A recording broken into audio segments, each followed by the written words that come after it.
Boa noite, pessoal. Indo para a segunda parte da nossa aula de hoje, do dia 9 de junho, de Direito Civil, parte geral, aqui com meus alunos da Faculdade São Luís de França.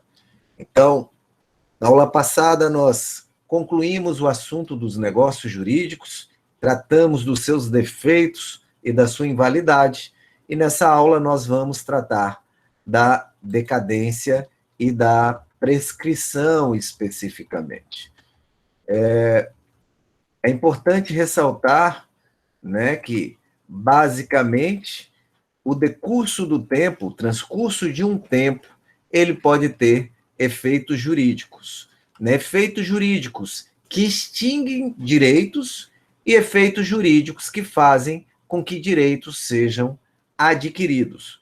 No caso da prescrição, que é um desses institutos em que o decurso do tempo afeta a ordem jurídica, como outros institutos similares, que a gente vai ver em breve, o decurso do tempo pode fazer extinguir direitos ou, né, que se adquiram direitos. No caso da prescrição, né, quando ela extingue direitos, que é o normal, nós temos aí a nomenclatura de prescrição extintiva, como está aí na apresentação de vocês.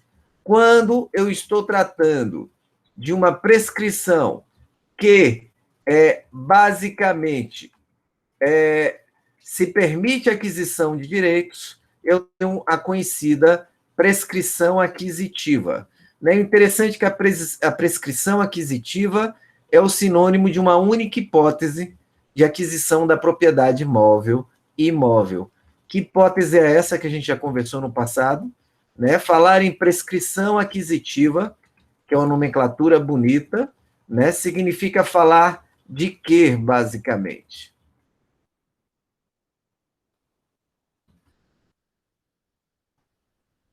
Significa falar de uso capião.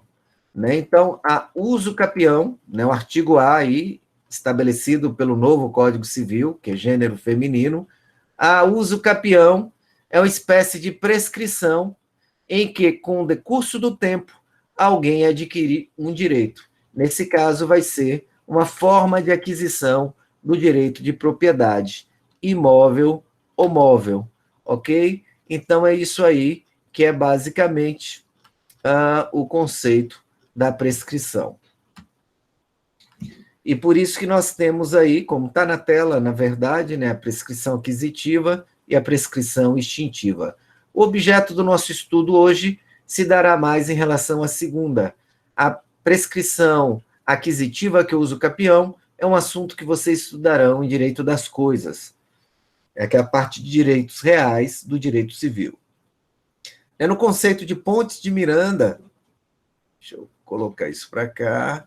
No conceito de Pontes de Miranda, né, a prescrição é uma exceção que alguém tem contra quem não exerceu. Né? Exceção significa defesa. Durante um lapso de tempo fixado em norma, sua pretensão ou ação. Né? Então, é bem lembrado que o Código Civil atual só usa o vocábulo pretensão, né, que é o interesse juridicamente protegido. Então, quando a gente está falando de prescrição, estamos falando da perda de uma pretensão, como acontece, por exemplo, no direito penal, em que temos prescrição de pretensão punitiva e executória. Então, aqui no direito civil também, unificando isso, nós temos que a prescrição afeta a pretensão. Repito, pretensão é, né, o interesse juridicamente protegido. Né? Lembrando aí, recordando dos primórdios, interesse é a projeção da minha vontade sobre um bem da vida, e quando isso é albergado pelo direito, nós temos uma pretensão. Então, os requisitos da pretensão, né, é basicamente o seguinte: nós temos, quando alguém viola um direito, né, que é um interesse juridicamente protegido, nasce uma pretensão. Se quem tem essa pretensão, resistida ou insatisfeita, não adota alguma providência para fazer com que o direito possa sobressair em relação ao caso concreto, é um inerte, né? E em função do decurso do tempo, ocorrem os efeitos da prescrição. Então, essa pretensão a que o autor original teria albergado pelo direito, o direito vai deixar de acolher, exatamente pelo decurso do tempo.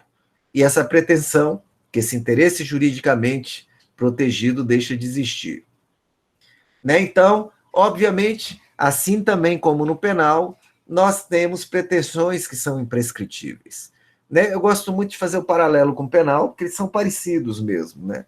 Então, só para a gente lembrar aqui, vocês estudaram isso em Constitucional 1, né? Não sei se vocês estão fazendo agora, e viram com certeza em Penal 1 no semestre passado. Desculpe, na verdade teria que ser em Penal 2, é nesse semestre que vocês devem estar vendo prescrição, né? Que é o último assunto, basicamente, aí do segundo módulo de Penal 2. Então, por coincidência, vocês vão ver prescrição e decadência aqui, e prescrição e decadência aí em Penal 2 também. Né? Mas, só para ver aqui se vocês estão safos, quais são os dois casos em que a Constituição Federal estabelece em que há imprescritibilidade da pretensão penal.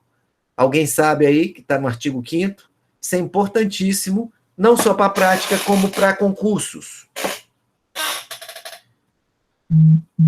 Certo? Os dois casos é racismo, isso mesmo, Thaís. E o outro caso qual é? Ação de grupos armados, o outro caso. Certo? Observem que tortura, terrorismo, tráfico de entorpecentes e crimes hediondos não são imprescritíveis lá no penal. Certo? Os imprescritíveis são basicamente esses, né, que eu acabei de falar, e que Thaís também citou um deles, racismo e ação de grupos armados.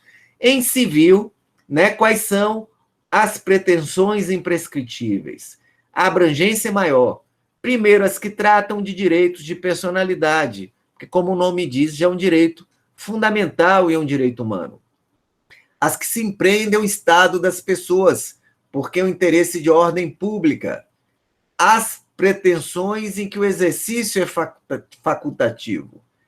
Aquelas que dizem respeito a bens públicos, né? Lembrando que isso acontece porque bens públicos, segundo a Constituição, não podem ser usucapidos, né? E lembrem da exceção lá dos bens privados da sociedade de economia mista. As que protegem direito de propriedade, que é perpétuo, e as de reaver bem confiados à guarda de outrem, certo? Essas são as pretensões imprescritíveis. Prescrição, institutos afins, né? O que é institutos afins? Perceba, como eu disse no início da fala, que no direito, basicamente, nós temos aí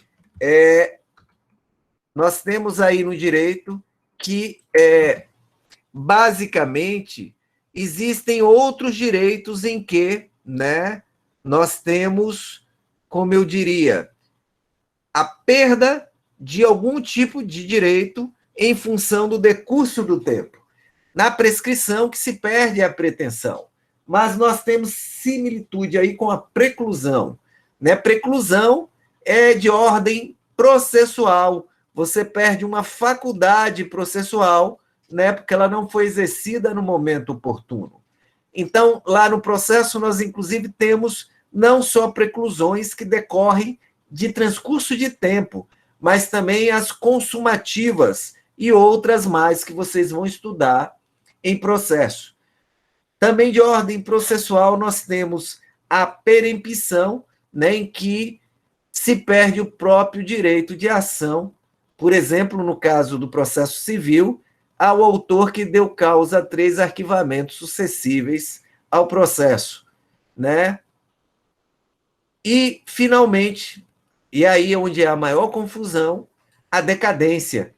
E a decadência, sem maiores polêmicas, ela atinge o direito diretamente. E como eu não tenho mais o direito, né, acaba com o meu direito de ação também.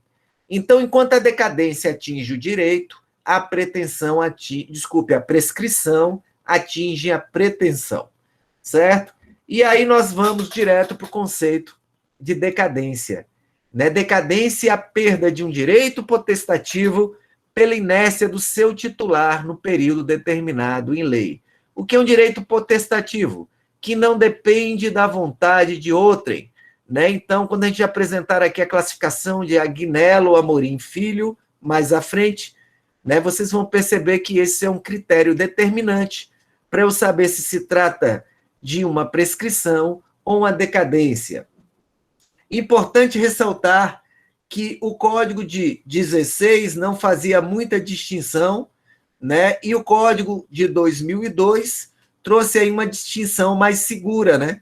Então, prazos prescricionais são só aqueles discriminados na parte geral, no artigo 205 e 206 do Código Civil, e todos os demais são decadenciais, estabelecidos como complemento de cada artigo que rege a matéria. Embora, mesmo assim, há discussão sobre isso hoje ainda, certo? Então, teoricamente, se eu pegar aqui o Código Civil, deixa eu voltar para cá.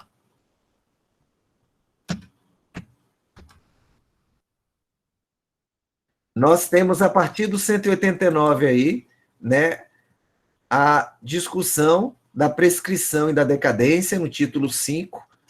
Violado o direito, nasce para o titular a pretensão, né? E lembrando aí que pretensão faz parte do conceito de Carnelucci para lide, que lide seria, na verdade, uma pretensão qualificada, não resistida ou satisfeita. Seria a pretensão posta em juízo nessas condições, certo? E aqui já faz alusão que os prazos prescricionais estão nos artigos 205 e 206.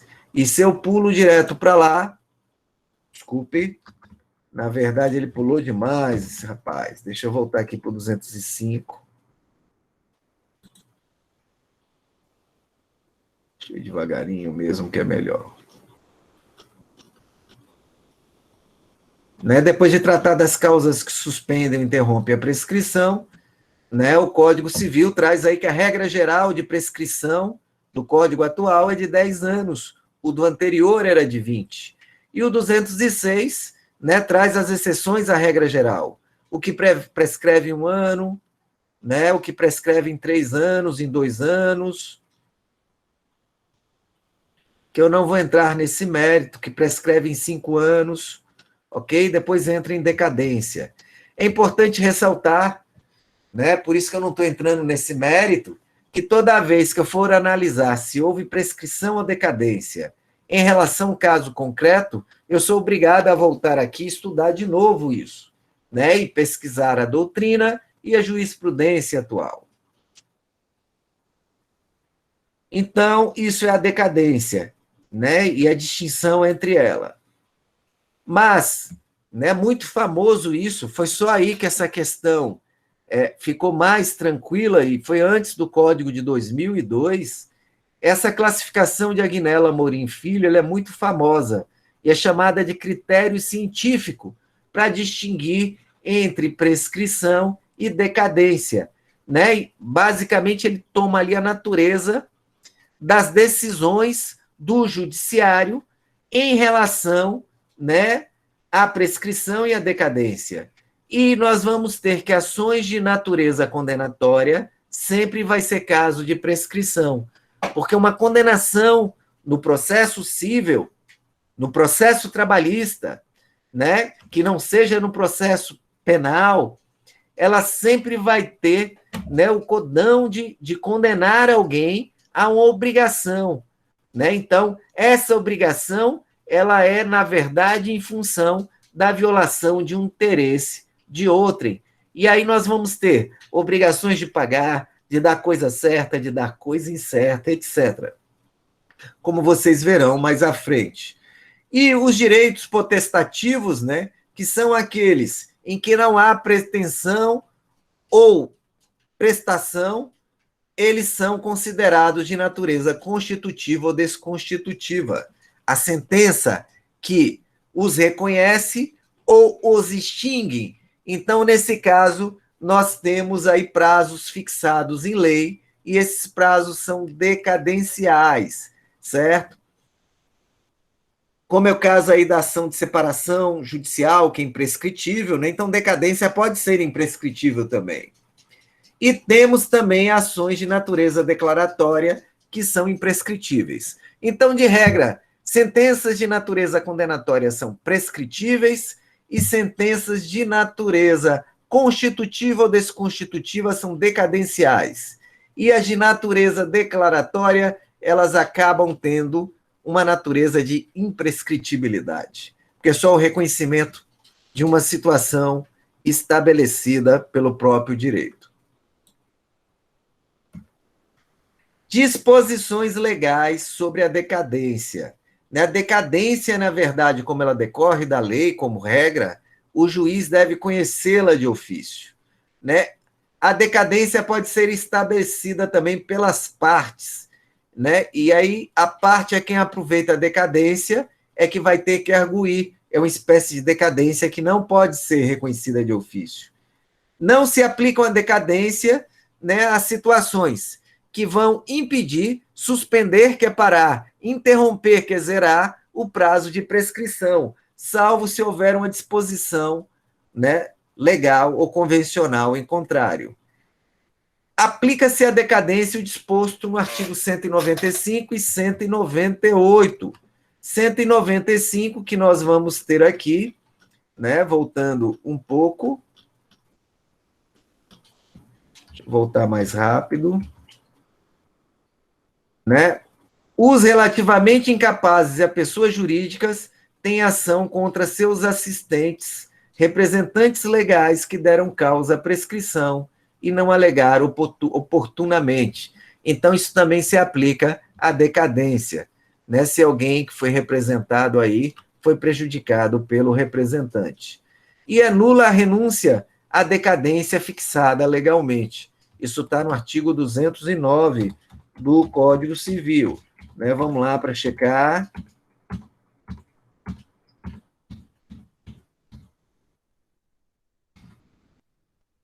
Ok. Então, são dois requisitos que existem, né, para que a prescrição, né, seja cabível a renúncia. Não cabe da decadência, mas cabe da prescrição. Que a prescrição já esteja consumada, ou seja, já ocorreu a prescrição, e que não prejudique, né, alguém que não seja parte dessa renúncia. Os prazos de prescrição não podem ser alterados por acordo das partes. Eles decorrem da lei. Aqueles prazos de 10, 1, 2, 3, 5 e por aí vai, anos, que está lá no artigo 206 do Código Civil. A prescrição pode ser alegada em qualquer grau de jurisdição, ou seja, no primeiro grau, no tribunal, no segundo grau, no STJ, no STF, desde que seja pela parte a quem aproveita, ok? E nela pode ser declarada de ofício pelo juízo também. Os relativamente incapazes e as pessoas jurídicas têm ação contra seus assistentes, isso a gente já leu. E a prescrição iniciada contra uma pessoa continua a correr contra o seu sucessor. Sucessor aqui não é só causa-mortes, pode ser por ato inter vivos também. Causas que impedem, né, ou suspendem a prescrição. O que é suspender a prescrição? É como se eu tivesse aí assistindo um filme no computador e apertasse o pause. Quando eu aperto de novo, o filme continua de onde parou. Isso é suspensão. Nessas causas estão no 197 a 200 do Código Civil, que eu não vou ler, remeto para vocês lerem posteriormente, certo? Mas aqui, essas causas que impedem ou suspendem a prescrição, elas estão aqui, né? Incapaz, por exemplo, né? Não corre prescrição contra incapaz. Não corre prescrição contra militar na Força Armada, desde que seja em tempo de guerra.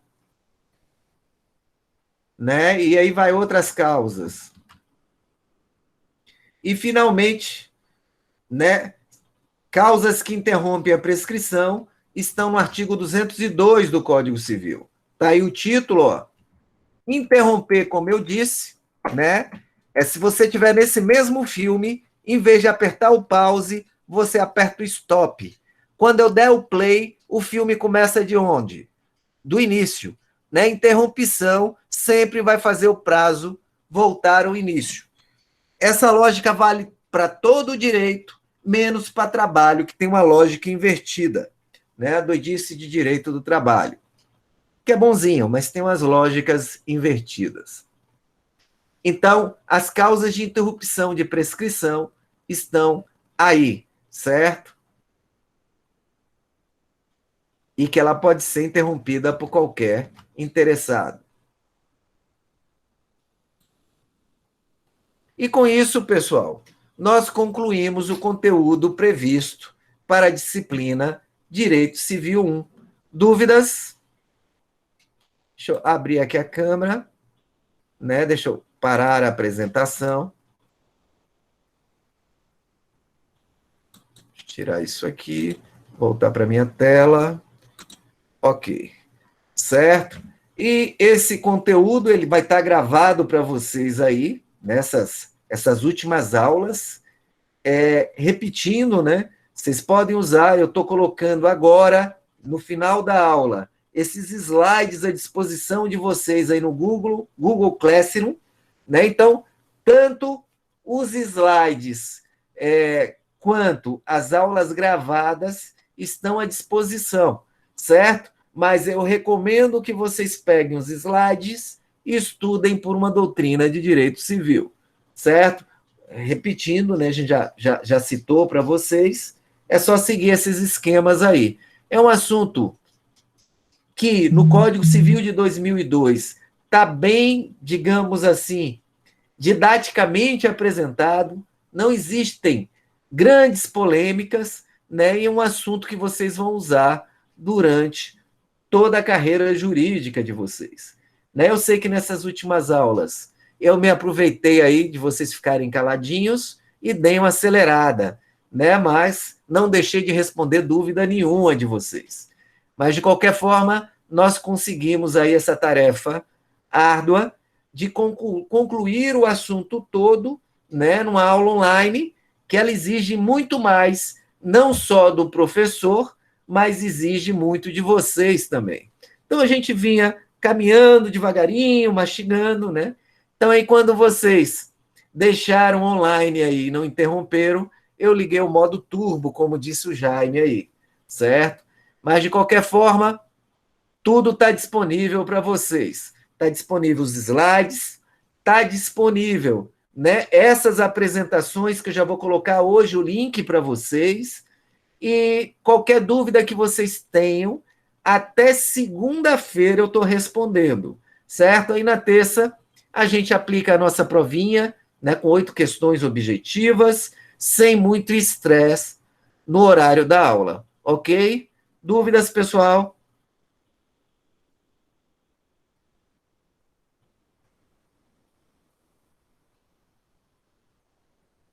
Mas é verdade, Jaime.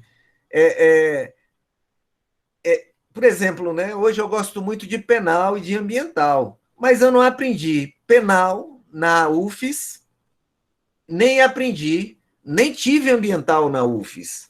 Né? Então, o aluno do direito é por isso que a gente tenta passar essa visão sistêmica que a gente tem que ter. Não sei se vocês perceberam que a gente fica, né, sempre aí fazendo paralelo, que é a multidisciplinariedade com outras disciplinas, e principalmente as que vocês já tiveram, para mostrar que tudo é interligado. Né? As notas da ME eu vou disponibilizar junto com a nota da prova, ok? E civil é legal porque civil é o dia a dia da gente, tá? Dá para ter uma visão mais prática. Mas é muita coisa e a cada vez que a gente se choca com a situação concreta, o importante não é que a gente tenha tudo na cabeça, mas que saiba onde buscar, certo? Então, saber o caminho, né, hoje, no mundo cheio de informação, é mais importante do que ter a própria informação, porque a informação está acessível a todos. Tá bom? Então, é isso aí, ok? Até terça-feira, galera. Um abraço para todos e presença para todos aqui.